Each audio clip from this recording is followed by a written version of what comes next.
Hello everyone, तो ये last lecture है अपना न्यूक्लियर फिजिक्स का, जहां पे हम बहुत इंपॉर्टेंट पार्ट पढ़ने वाले हैं जिसे बोलते हैं फिशन एंड फ्यूजन। जनरली यहां से सवाल पूछा जाए या ना पूछा जाए, लेकिन कुछ छोटी मोटी थ्योरी पूछी जा सकती है, उसके ऊपर हम चर्चा कर लेते हैं। बोर्ड के अगर मैं पॉइंट ऑफ व्यू से बात करूं तो इंपॉर्टेंट है, बट जेई के पॉइंट ऑफ व्यू से तो मैंने आपको बता दिया हाफ लाइफ वगैरह ये सारी चीजें ही इंपॉर्टेंट है। यहां से सवाल वैसे कम ही पूछता है जेई मेंस। तो स्टार्ट करते हैं सबसे पहले न्यूक्लियर फिशन के साथ में। जब हमने बाइंडिंग एनर्जी पर न्यूक्लियन की बात की थी, तो भाई जो एनर्जी आई थी ना, बाइंडिंग एनर्जी, वो इस तरह से थी, कुछ इस तरह से थी, मतलब कि यहां पे ऐसा ऐसा ऐसा देखने को मिला था और फिर इस तरह से घट गई थी। मतलब मैंने बताया था यहां पे आ रहा था अपने पास में Fe, जिसकी binding energy per unit nucleon सबसे ज्यादा थी, ठीक है, और उससे इधर वाले की भी कम और उससे इधर वाले की भी कम। मतलब क्या है, उससे इधर तो साइज बढ़ रहा था, साइज क्या है इधर बढ़ रहा है, और इधर साइज घट रहा है, ठीक है, साइज जो है इधर घट रहा है, ठीक है। जो न्यूक्लियाई थे उनके साइज इधर कम होते थे, इधर ज्यादा होते थे। अब भाई यहां वाले जो साइज हैं छोटे छोटे, वो क्या चाहेंगे, वो चाहते थे कि भाई हम सारे जुड़ के कुछ ऐसा बना ले कि थोड़ा काम अपना स्टेबल हो जाए। क्या हम Fe के पास वाले कोई एटम न्यूक्लियस बना ले तो थोड़े स्टेबिलिटी वाले बन जाएंगे, क्योंकि इसके आसपास का रीजन है ये स्टेबल न्यूक्लियस वाला रीजन है। तो मतलब क्या कि इधर वालों ने एक टेंडेंसी दिखाई कि भाई हम तो जुड़ना चाहते हैं आपस में, जिसे हमने बोल दिया फ्यूजन। जुड़ने को क्या बोलते हैं, फ्यूज करना, मतलब फ्यूजन। और इधर वालों ने एक टेंडेंसी दिखाई कि भाई हमारा साइज इतना बड़ा है कि हम जुड़ नहीं सकते, हम और अनस्टेबल हो जाएंगे, क्योंकि इसके आगे साइज बढ़ता जाएगा तो ये कम होती जाएगी। तो उन्होंने कहा कि हम तो टूटते हैं और इधर की तरफ जाने की कोशिश करते हैं छोटे छोटे पार्ट में, जिसे हमने बोल दिया फिशन। फिशन मतलब टूटना।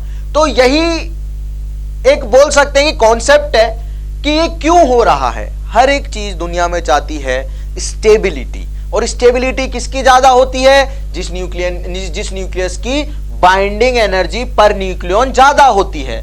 तो स्टेबिलिटी के चक्कर में इधर वालों ने जुड़ के फ्यूजन कर लिया, इधर वालों ने टूट के फिशन कर लिया, और ये हमारे लिए टॉपिक बन गया और हम इसे पढ़ रहे हैं, ठीक। अब फिशन में होता क्या है सबसे पहले ये समझते हैं, फिर मैं फ्यूजन समझाऊंगा। तो इसकी रिएक्शन से बात करते हैं पहले डायरेक्ट, फिर इसकी थोड़ी थ्योरी वगैरह पे चर्चा की जाएगी, ठीक है। एक्चुअल में होता क्या है फिशन में, न्यूक्लियर फिशन की बात करूं कि यूरेनियम 92-235 ये अपने पास में एक, मान लो कि भाई अपने पास में न्यूक्लियस हो गया, ठीक। इस पे मैंने बहुत ही कम एनर्जी वाला न्यूट्रॉन की बॉम्बार्डिंग कर दी, ठीक है।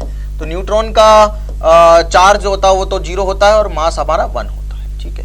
न्यूट्रॉन की क्या कर दी, इस पे बॉम्बार्डिंग कर दी यूरेनियम के ऊपर, ओके जी।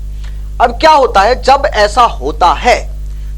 ऐसा होता है कि हम यूरेनियम के ऊपर न्यूट्रॉन्स की बॉम्बार्डिंग कर दे, किसकी करनी है, न्यूट्रॉन्स की, तो अपने पास में एक हाई एनर्जी का और हाईली अनस्टेबल मतलब ये बिल्कुल भी स्टेबल नहीं है, इसका पता नहीं है कब खत्म हो जाए, और ये वैसे भी 10 की पावर -12 सेकेंड, 10 की पावर -12 सेकेंड, मतलब इतने कम टाइम में ये टूट भी जाता है, ठीक है। प्रोडक्ट बनने से फाइनल ये टूट भी जाता है। तो ये बनता है अपने पास में 92-236, ठीक है, यूरेनियम हाईली अनस्टेबल और बहुत ज्यादा एनर्जी का, ठीक भाई, ओके।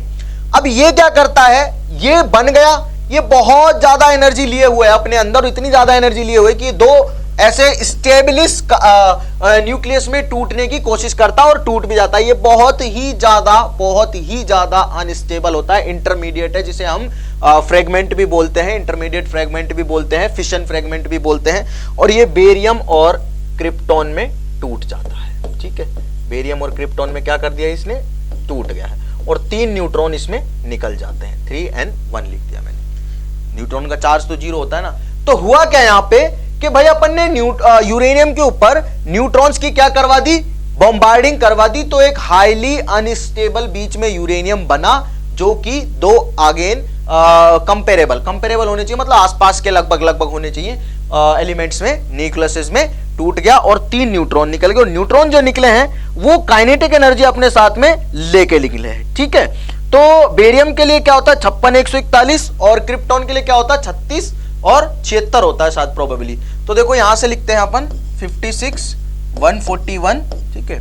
और इसके लिए आप देख लो, इसको कंपेयर करके देख लो, अगर ये 56 है तो ये अपने आप में कितना होना चाहिए, 36 होना चाहिए, तभी तो ये 92 होगा, क्योंकि इसी से तो ये बन रहे, और चार्ज जो है वो तो बैलेंस रहेगा। एटॉमिक नंबर, एटॉमिक मास भी बैलेंस रहेगा, मतलब इधर 92 है तो इधर भी 92 रहेगा।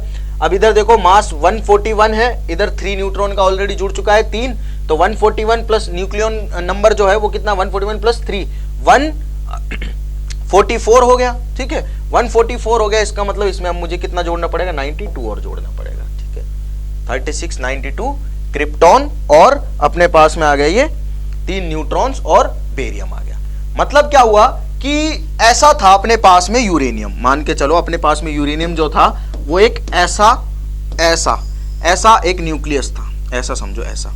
जैसे इस पे न्यूट्रॉन आया, न्यूट्रॉन ने जैसी बॉम्बार्डिंग की तो ये डंबल शेप का हाईली अनस्टेबल क्या बन गया, इस तरह का डंबल शेप का हाईली अनस्टेबल यूरेनियम स्टार बन गया। मतलब स्टार लगा रखा है ना, तो इसका मतलब ये एनर्जी से फुल है। और उसके बाद ये टूट गया बेरियम में प्लस क्रिप्टॉन में प्लस 3 छोटे छोटे न्यूट्रॉन में। ठीक है, ऐसे होता है। तो एक अगर बेसिक, ये तो क्या हो गया, ये तो बेरियम और क्रिप्टॉन में टूटा है। अब जरूरी नहीं है कि हर बार ये बेरियम और क्रिप्टॉन में ही टूटे, ये किन्हीं 2 और न्यूक्लियस में टूट सकता था, लेकिन ये टिपिकल रिएक्शन है फिशन की, जहां पे यूरेनियम पे न्यूट्रॉन की बॉम्बार्डिंग कराई जाती है तो बेरियम क्रिप्टॉन और 3 न्यूट्रॉन वो प्रोवाइड करता है। जनरली 2.47 न्यूट्रॉन्स हर एक फिशन रिएक्शन में निकलते हैं। ये फिशन रिएक्शन लिखी हुई है, एक रिएक्शन में 2.47 न्यूट्रॉन एवरेज निकलते हैं, और वो न्यूट्रॉन कैरी करते हैं अपने साथ में काइनेटिक एनर्जी को। ठीक है भाई, ओके। तो मतलब मेरा ये है कि अगर मैं न्यूट्रॉन की क्या करवा दूं, बॉम्बार्डिंग करवा दूं यूरेनियम 92 235 पे, तो हमेशा ये तो बनेगा ही बनेगा, यानी कि ये क्या बनेगा, यूरेनियम 92 एंड 236। ठीक, जो कि हाईली अनस्टेबल होगा। इसके अंदर एनर्जी इतनी और रिपल्सन फोर्स इतना हो रहा है कि इसकी शेप ऐसी हो गई, ऐसी थी लेकिन न्यूट्रॉन के अटैक के बाद ऐसी होगी। अब एक्चुअल में चाह क्या रहा है कि 2 टुकड़ों में बट जाए, और जैसे ही 2 टुकड़ों में बटेगा तो 3 छोटे छोटे टुकड़े और निकल जाएंगे। ठीक है भाई, 2 बड़े बड़े टुकड़े निकल गए, बेरियम क्रिप्टॉन बोल रहा हूं, तो इससे हमेशा बनेगा प्रोडक्ट x प्लस वाई और प्लस न्यूट्रॉन्स निकलेंगे, जितने भी नंबर होंगे वो इन पे डिपेंड करेगा। ठीक है, तो इसे हम फिशन रिएक्शन बोलते हैं। क्लियर है, बहुत बेसिक चीज है, कोई बहुत ज्यादा बड़ी बात नहीं बता रहा हूं, बेसिक बातें कर रहे हैं। एनर्जी निकल जाती है तो ठीक है। अब भाई एक चीज हमें समझ में आ रही है, क्या है कि ये जो न्यूट्रॉन की बॉम्बार्डिंग करवाई है हमने, यहां पे हम जो बाइंडिंग एनर्जी की बात करें पर यूनिट पर न्यूक्लियन, तो ऐसा होता है कि इसकी बाइंडिंग एनर्जी इधर वालों से ज्यादा होती है। मतलब इसका जो इसका मैं बात करूं कि ये जो यूरेनियम है, इसके बारे में अगर मैं चर्चा करूं तो यूरेनियम के लिए ऐसा मान के चलो आप कि भाई साहब मास जो है इसका ज्यादा होगा इनके मास से। मतलब इसका मास जो है यूरेनियम का वो इन तीनों के मास से ज्यादा होगा, मतलब जो भी प्रोडक्ट निकल रहा है इधर उसके मास से इसका मास ज्यादा होगा। ठीक है, इसका मास ज्यादा होगा। क्लियर, अगर मास इसका ज्यादा है तो ऑब्वियसली वहां पे मास डिफेक्ट आया होगा, क्योंकि प्रोडक्ट और जो अपने रिएक्शन के एलिमेंट्स हैं उनका मास कम है और उसका मास ज्यादा आ रहा है, प्रोडक्ट का मास ज्यादा आ रहा है और इधर वालों का मास कम है। तो इसका मतलब क्या है, इसका मतलब साफ है कि भाई साहब वहां पे एनर्जी का तो डिसबैलेंस आया है, और वो किसकी फॉर्म में आता है, वो आता है भाई मास की फॉर्म में। ठीक है, यानी कि ये जो है अपने पास में जो मैंने यहाँ पे न्यूट्रॉन और यूरेनियम न्यूक्लियस लिया है, इसका मास क्या है, ज्यादा है इन तीनों के मास से, तभी तो मुझे यहाँ पे एनर्जी देनी पड़ी। हालांकि कम एनर्जी देनी पड़ी फिर भी टूट गया, लेकिन यहाँ पे अगर एनर्जी दे रहा हूँ वो टूट रहा है, तो इसका मास जो है ये लो एनर्जी है, याद रखना। यूरेनियम हाई एनर्जी नहीं है। अगर यहाँ पे हाई एनर्जी देके मैं इसे तोड़ रहा होता, हाई एनर्जी देके तोड़ रहा होता तो बात अलग होती, बट ये याद रखना है कि इसका मास जो है जब ये टूटता है नंबर ऑफ पार्टिकल में तो इन सबके मास से ज्यादा होगा। ओके, अगर ऐसी बात है तो सर हम इसकी क्यू वैल्यू लिख सकते हैं। क्यू वैल्यू क्या होती है, जो एनर्जी रिलीज हुई है उसे क्यू वैल्यू बोलते हैं, यानी कि एक्चुअल में मास डिफेक्ट की वजह से एनर्जी रिलीज हुई है। तो मास जो गया है, जो मास गया, मास जाएगा कहां, मास तो एनर्जी की फॉर्म में जाता है, तो उसे हम बोलते हैं डेल्टा एम सी स्क्वायर। जहां पे मास डिफेक्ट आ गया वहां एनर्जी होती है डेल्टा एम सी स्क्वायर, ये याद रख लो। अब डेल्टा एम क्या होगा, मैं बोल रहा हूं इसका मास ज्यादा है तो आप लिखोगे mass of neutron plus mass of uranium minus mass of X plus mass of Y plus mass of neutrons. ठीक है, ऐसे आएगा, और इसको हम छोटे ब्रैकेट में लिख लेते हैं, चलो इस तरह से करके। ठीक है, और यहां से ब्रैकेट में आ जाएगा सी स्क्वायर। ठीक है, मल्टीप्लाई में आ जाएगा c²। क्लियर है? मतलब कि इसका मास न्यूट्रॉन का और यूरेनियम का मास ज्यादा होता है उससे, तो मैंने क्या कर दिया, उस इन दोनों के मास में से तीनों का मास घटा दिया। अगर मैं सेम रिएक्शन लिखना चाहूं इसके लिए मतलब एनर्जी अगर मैं लिखना चाहूं इसके लिए बेरियम और क्रिप्टॉन के लिए, तो क्या लिखूंगा, मास of neutron 1 neutron plus mass of uranium minus mass of barium, ये एएमयू में लिख सकता हूं ताकि मैं 931.5 इलेक्ट्रॉन वोल्ट से कंपेयर कर पाऊं। 1 एएमयू का मतलब क्या होता है भाई, 1 एएमयू मास डिफेक्ट अगर हो तो इतनी एनर्जी निकलती है 931.5 मेगा इलेक्ट्रॉन वोल्ट। तो मैं इसको एएमयू में निकाल लूंगा, वो जनरली मुझे डेटा दिया हुआ होता है, इतनी ज्यादा सोचने की बात नहीं है।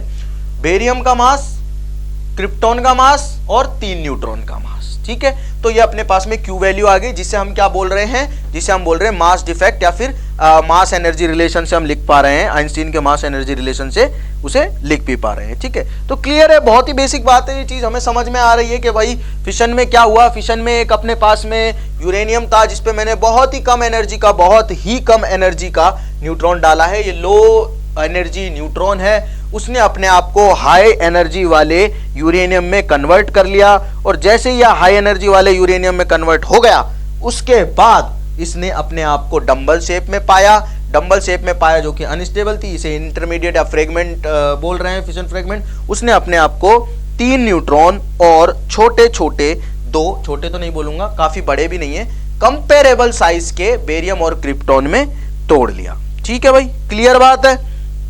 तो बाइंडिंग एनर्जी जो है ना, मतलब हमने निकाल लिया है क्यू की वैल्यू, ठीक है।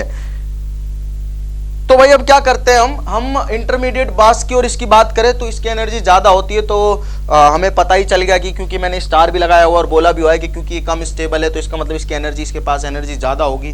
तो एनर्जी जो रिलीज हुई है उसे हम क्या निकाल सकते हैं, बिल्कुल निकाल सकते हैं भाई, डेल्टा एम c² से निकाल सकते हैं। अब क्या ये जरूरी है कि ये हमेशा ही यूरेनियम बेरियम और क्रिप्टॉन में टूटे? नहीं, ये कोई जरूरी नहीं है। तो जरूरी क्या है वो भी समझ लेते हैं। ऐसा भी हो सकता है कि यूरेनियम इन 2 पार्ट में टूट जाए, इरिडियम और इट्रियम में, और ऐसे भी टूट सकता है, ठीक है। आइसोटोप्स हो सकते हैं उसके अलग अलग, यहाँ पे 2 न्यूट्रॉन, यहाँ पे 2 न्यूट्रॉन निकलेंगे, वो हमें डिपेंड करेगा कि वो हमारे ऊपर डिपेंड करेगा कि भाई किस तरह से वो टूट रहा है। हमारे ऊपर भी नहीं, एक्चुअली वो न्यूट्रॉन उस पे यूरेनियम पे डिपेंड करेगा कि उसकी जो शेप बन रही है वो किस 2 अलग अलग प्रोडक्ट क्या निकल रहे थे, हमेशा एक्स और वाई निकल रहे थे और नंबर ऑफ न्यूट्रॉन्स निकल रहे थे, ठीक है। तो वो डिपेंड करेगा कि उसकी जो इंटरमीडिएट शेप है वो 10⁻⁻12 सेकंड में तो टूट ही जाती है, इतने टाइम में तो ये बिल्कुल एकदम परिवर्तित हो जाएगा एक्स और वाई में, इतने टाइम में तो ये टूट ही जाता, खत्म ही हो जाता, बहुत ही कम टाइम है, ठीक है। तो इतने टाइम में अगर खत्म हो जाएगा मतलब इसके पास सोचने का टाइम नहीं, ये अपना देख लेता भाई मैं अभी किस फेज में हूं, तो मैं क्या प्रोडक्ट देना चाहता हूं, तो इरिडियम यूट्रियम के साथ भी दे सकता है, बेरियम क्रिप्टॉन के साथ भी दे सकता है। तो हमें तो बस पता होना चाहिए कि भाई क्या क्या प्रोडक्ट निकल सकते हैं यूरेनियम 92 से, जो कि एक फर्दर किस में जाएगा, बोल सकते हैं कि स्टार कंडीशन में जाएगा। यहाँ पे न्यूट्रॉन पे बारिश करवाने के बाद की बात है, बॉम्बार्डिंग करवाने के बाद की, मतलब यहाँ पे स्टार लगा देता हूँ, यूरेनियम 92 236 आ गया, इरिडियम और 2 न्यूट्रॉन्स में चला जाएगा, ठीक है। क्लियर है यहाँ तक बात। और मास डिफेक्ट एनर्जी मैं आपको बता ही चुका हूँ कि डेल्टा एम लिखना है और c² के साथ मल्टीप्लाई कर देना उसको, ये हो जाएगी क्यू वैल्यू के एनर्जी कितनी रिलीज होगी इसमें। अब सवाल बन जाए कि इसका एएमयू दिया हुआ है, इसका एएमयू दिया हुआ है, इसका एएमयू दिया हुआ है, इसमें से मैं इनको घटा दूंगा सबको, तो मेरे पास क्या मिल जाएगा, डेल्टा एम, और उसको c² से मल्टीप्लाई कर दूंगा तो मेरे पास क्या आ जाएगा, क्यू आ जाएगा। या फिर मुझे वो भी नहीं करना है, c² से मल्टीप्लाई नहीं करना है, 1 एएमयू मुझे पता है कितनी एनर्जी देता है, 1 एएमयू देता है 931.5 मेगा इलेक्ट्रॉन वोल्ट एनर्जी। तो इनका जो डिफेक्ट आएगा डेल्टा एम का वो कितनी दे देगा, उसको मल्टीप्लाई कर दूंगा डेल्टा एम से, बस सिंपल है, बिल्कुल क्लियर, आसान बातें हैं। तो this is all about nuclear fission, कि भाई टूट गया तो फिशन हो गया। अब अगर मैं बात करूं न्यूक्लियर फ्यूजन की, तो ये क्या है, ये कुछ भी नहीं है, ये ऐसा समझ लो कि जो स्टार वगैरह चमक रहे, जैसे सन है, ठीक है, सूरज देवता है, वो चमक रहे हैं, वो किसकी वजह से चमक रहे हैं, वो अपने अंदर हाइड्रोजन को फ्यूज कर रहे हैं, कोर में क्या कर रहे हैं, हाइड्रोजन को फ्यूज कर रहे हैं, जिसकी वजह से रेडिएशन निकल रहा है, क्लियर। तो वहां पे प्रोटॉन प्रोटॉन रिएक्शन हो रही है, ये एक्चुअल में क्या है, एक ऐसी रिएक्शन है, चेन रिएक्शन है, जिसमें एनर्जी रिलीज होती है, किसके, न्यूट्रॉन के फॉर्म में। मतलब ये तो बन गए अपने पास में 2 न्यूट्रॉन, काइनेटिक एनर्जी को निकल जाएगा, ठीक, और जो एनर्जी आएगी वो हमें यहां से मिल जाएगी, क्लियर। अब अगर मैं बात करूं फ्यूजन की, फ्यूजन की बात कर लेता हूं, तो न्यूक्लियर फ्यूजन जो है न्यूक्लियर फ्यूजन की अगर मैं बात करूं तो फ्यूजन में क्या होता है, ये कोई बहुत मतलब ऐसी चीज नहीं है कि जिसको आप समझ नहीं सकते हो। ये भी अपन पहले पढ़ चुके हैं, बाइंडिंग एनर्जी पर न्यूक्लियन की बात कर रहे तब चर्चा कर ली थी हमने कि छोटे छोटे वाले जो होते हैं ना वो जुड़ना चाहेंगे आपस में और जुड़ के एक स्टेबल बोल सकते हैं कि मोर स्टेबल बनाना चाहेंगे कंपाउंड, मोर स्टेबल न्यूक्लियस बनाना चाहेंगे। तो यहाँ पे प्रोटॉन प्रोटॉन वाली क्या होती है, रिएक्शन होती है। जनरली स्टार्स वगैरह जो हैं वो सारे अपने अंदर क्या करते हैं, प्रोटॉन प्रोटॉन रिएक्शन करते हैं। सन के लिए मैंने लिखा हुआ है और इससे आपको ये भी आइडिया हो जाएगा। एंड प्रोडक्ट क्या है, हीलियम आ रहा है और 2 प्रोटॉन आ रहे हैं और ये रिएक्शन कंटिन्यूअस चलती रहेगी। इस चीज का कैसे हमें सबूत मिलता है, देखो 1 प्रोटॉन ये आ गया 1H2 plus 1 positron plus neutrino. अब देखो जहां पे पॉजिट्रॉन निकलेगा वहां पे निकलेगा न्यूट्रिनो और जहां पे इलेक्ट्रॉन निकलेगा वहां पे निकलेगा एंटी न्यूट्रिनो। ये चीज मैंने आपको बीटा प्लस और बीटा नेगेटिव वाले डीके में बताई थी। बीटा डीके जहां पे हो रहा था वहां पे अगर मिस हो गया है मुझसे, मुझे लगता है मिस हो गया है, तो यहां पे मैं बता रहा हूं कि जहां पे बीटा जब प्लस डीके हो रहा था तो वहां पे क्या निकाल रहे थे हम भाई, न्यूट्रिनो। नेगेटिव डीके में क्या है, एंटी न्यूट्रिनो। मतलब क्या है कि जहां पे इलेक्ट्रॉन निकल रहा है वहां पे क्या होगा, निकलेगा अपना एंटी न्यूट्रिनो। ठीक है, ये तो इंटरेक्ट ही नहीं करता है और इंटरेक्ट नहीं करता किसी साथ, ये तो बाहर निकल जाता है। मतलब यहां पे ये न्यूट्रिनो है, ये बाहर निकल जाएगा। और इनमें देखो पहचान के कोशिश करो कि सबसे ज्यादा जो हाईली एनर्जाइज रेडिएशन हो सकती है वो क्या है, गामा। गामा बहुत हाई एनर्जी का होता है। इसकी एनर्जी क्या होगी इससे हमें कोई मतलब नहीं है, किसी मैटर के साथ इंटरेक्ट नहीं करता है, ये निकल जाएगा। तो पॉजिट्रॉन अगर निकल रहा है तो न्यूट्रिनो निकलेगा उसके साथ, अगर निकल रहा है इलेक्ट्रॉन तो उसके साथ निकलेगा एंटी न्यूट्रिनो। ठीक, क्योंकि ये दोनों भी एक दूसरे के उल्टे हैं ना, पॉजिटिव नेगेटिव, तो यहाँ पे न्यूट्रिनो एंटी न्यूट्रिनो। तो रिएक्शन मैंने लिखी है। तो देखो भाई 1H1 प्रोटॉन प्रोटॉन मिलके क्या बना रहे हैं, 1H2 एक निकल रहा है, इधर और उधर बैलेंस होना चाहिए। तो यहाँ 2 है तो यहाँ भी 2 आएगा। तो अगर 1H2 निकल रहा है तो पॉजिट्रॉन निकलेगा, उसके साथ न्यूट्रिनो निकल जाएगा।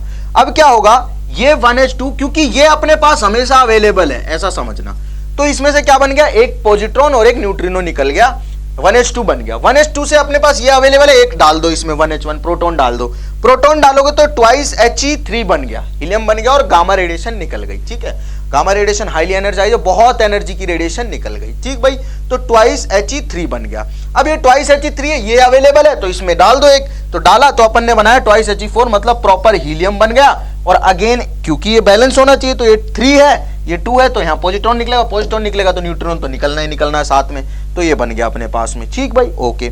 अब क्या है, ये जब आ गया है अपने पास में तो इसकी रिएक्शन, अब ये तो अपने पास अवेलेबल है तो इसकी रिएक्शन अगेन इसी से करवानी है। तो देखो हीलियम की रिएक्शन इधर से करवानी है, ये वाली ट्वाइस He3 है ना, ये तो अपने पास अवेलेबल है, इससे ये बना, तो इसकी रिएक्शन अगेन इसी से करवा दूंगा।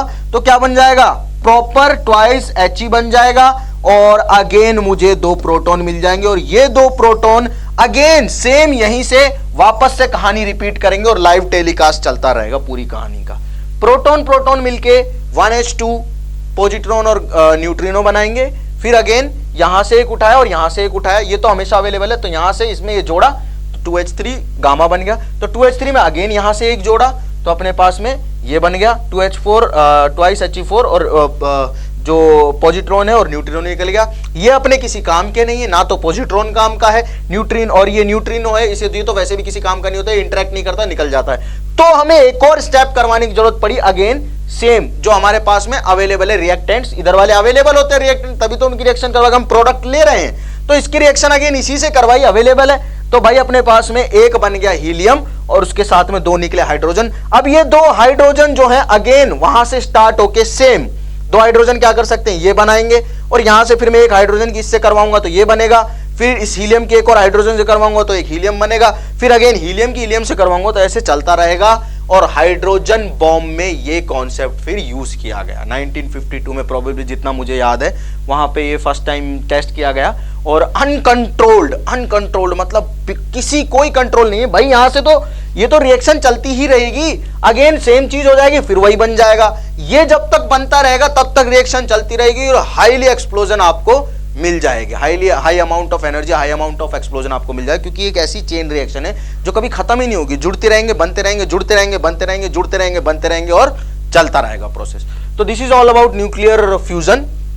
फिशन हमने समझ लिया, फ्यूजन हमने समझ लिया, इसमें भी सेम जो मास डिफेक्ट हम निकाल सकते हैं, एनर्जी निकाल सकते हैं। तो अब हम स्टार्ट करने वाले हैं बहुत ही इंपॉर्टेंट पार्ट, जो कि होगा सेमीकंडक्टर। न्यूक्लियर फिजिक्स आपका खत्म हो चुका है। न्यूक्लियर फिजिक्स में इंपॉर्टेंट मॉडर्न ये समझो पूरा खत्म हो गया, अभी कम्युनिकेशन सिस्टम बच गया है। न्यूक्लियर फिजिक्स में आपको क्या क्या चीजें पता होनी चाहिए, आपको पता है मैंने स्टार्ट किया था फोटो इलेक्ट्रिक इफेक्ट से, तो वहां पे आपको चलो एक और इंपॉर्टेंट ज्ञानवर्धक बातें कर लेते हैं भाई। फोटोन फ्लक्स आपको निकालना आना चाहिए, ठीक है, फोटोन फ्लक्स निकालना आना चाहिए। उसके बाद मैंने वर्क फंक्शन वगैरह के आपको क्वेश्चन करवाए थे, ठीक है, वर्क फंक्शन के क्वेश्चन करवाए थे। फोटो इलेक्ट्रिक इफेक्ट पढ़ाया था, फोटो इलेक्ट्रिक करंट निकालना सिखाया था, उसका ग्राफ ड्रॉ करवाया था और उसके कैरेक्टरिस्टिक्स बताए थे, वो सारी चीजें आपको आनी चाहिए। उसके बाद आप एटॉमिक फिजिक्स में कोई बहुत ज्यादा बड़ी लंबी चौड़ी कहानी नहीं है। एटॉमिक फिजिक्स में आपको सिर्फ ये पता होना चाहिए जो हाइड्रोजन स्पेक्ट्रम है, ठीक है, लाइमन, बामर, पास्चर, वहां से सवाल जनरली पूछा जाता है, तो इसी को ढंग से कर लेना है। और जो अपना न्यूक्लियर फिजिक्स है उसमें भी कोई बहुत ज्यादा बड़ी चीजें नहीं पूछी जाती हैं। ज्यादातर पूछी जाने वाली चीज हाफ लाइफ और रेडियो एक्टिविटी है, उसके मैंने आपको सवाल भी करवा दिए हैं, डीपीपी मिल गई है। हाफ लाइफ, रेडियो एक्टिविटी, ठीक है, ये सारी चीजें आपको पढ़ लेनी है। और अगर मन करे तो फिशन और फ्यूशन भी आप पढ़ लें, फिशन एंड फ्यूशन भी आप लोगों को पढ़ लेना है। तो ये सारी चीजें अगर आप पढ़ लोगे मॉडर्न फिजिक्स में, तो इससे ज्यादा बाहर आपको कुछ नहीं जाने वाला है। इंटेंसिटी वगैरह और जो भी है क्रैश कोर्स में मैंने अच्छे से एक्सप्लेन किया है, जो भी चीजें हैं, ये पार्ट भी और ये पार्ट भी। तो ये सारी चीजें हैं जो कि बहुत आसान है, और यहां से आपको मिनिमम 3 क्वेश्चन मिलने वाले हैं। हो सकता है वो फोटोन फ्लक्स का हो एक क्वेश्चन हाइड्रोजन स्पेक्ट्रम का हो और एक क्वेश्चन हाफ लाइफ का हो सकता है एक क्वेश्चन वर्क फंक्शन का हो, एक क्वेश्चन अगेन हाइड्रोजन स्पेक्ट्रम का हो और एक क्वेश्चन रेडियो एक्टिविटी का हो सकता है एक क्वेश्चन फोटो इलेक्ट्रिक करंट के किसी ग्राफ का हो, एक क्वेश्चन फिर अगेन हाइड्रोजन स्पेक्ट्रम का हो और फिर हाफ लाइफ का या फिर फिशन एंड फ्यूजन का हो सकता है। प्रोबेबिलिटी, पॉसिबिलिटी कुछ भी हो सकती है, आपको पढ़ाया गया है तो आपको आना चाहिए, ठीक है। तो मिलते हैं नेक्स्ट लेक्चर में जहां पे सेमीकंडक्टर स्टार्ट करेंगे। अगर आपको ये लेक्चर अच्छा लगा तो प्लीज इसे लाइक जरूर करें और शेयर करें अपने दोस्तों के साथ में। Thank you.